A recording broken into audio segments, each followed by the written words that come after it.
मनीष मारुति है तहार डाली है ना गली आई हो दादा।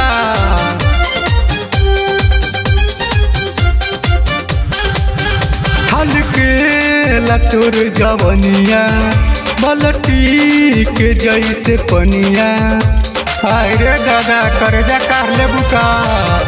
हल्के लतुर जवनिया बलटी के जैसे पनिया बलटी के जैसे पनिया।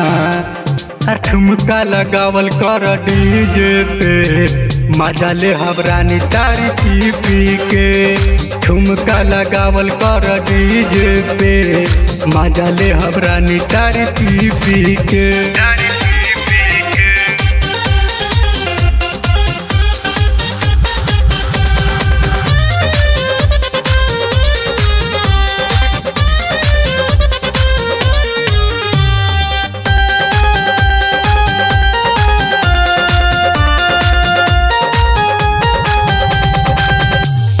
लकी और हानिया पतली कमरिया तिरछी नजरिया बाली बाऊ मीडिया।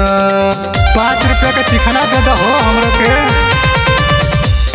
लकी और हानिया पतली कमरिया तिरछी नजरिया बाली बाऊ मीडिया। ललकी और हनिया पतली कमरिया तिरछी नजरिया बाली बाऊ मीडिया। हरनामा वाली खले बानी सीने पे मजा ले हबरानी तारी पी पी के। ठुमका लगावल कर डीजे पे मजा ले हबरानी तारी पी पी के। मजा ले हबरानी तारी पी पी के।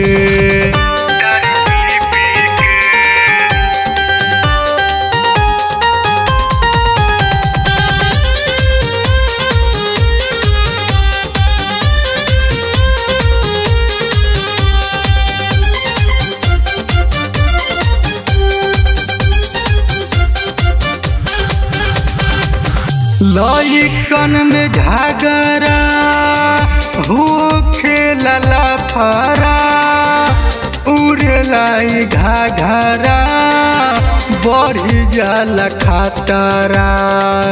लइकन में मार करवा देबू का हो।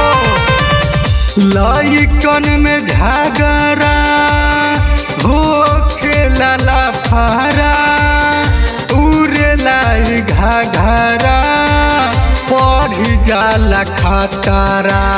लइकन में झगड़ा हो खेलला फारा उड़लाई घाघरा बढ़ी जाला खतरा।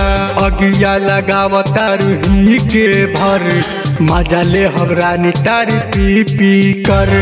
ठुमका लगावता डीजे पे मजा ले हबरानी तारी पी पी के। मजा ले हबरानी तारी पी पी के। हल्के लतुर जवनिया बलटी के जैसे पनिया हल्के लतुर जवनिया बलटी के जैसे पनिया बलटी के जैसे पनिया। ठुमका लगावल कर डीजे पे मजा ले हबरानी तारी पी पी के। ठुमका लगावल कर डीजे पे मजा ले हबरानी तारी पी पी के।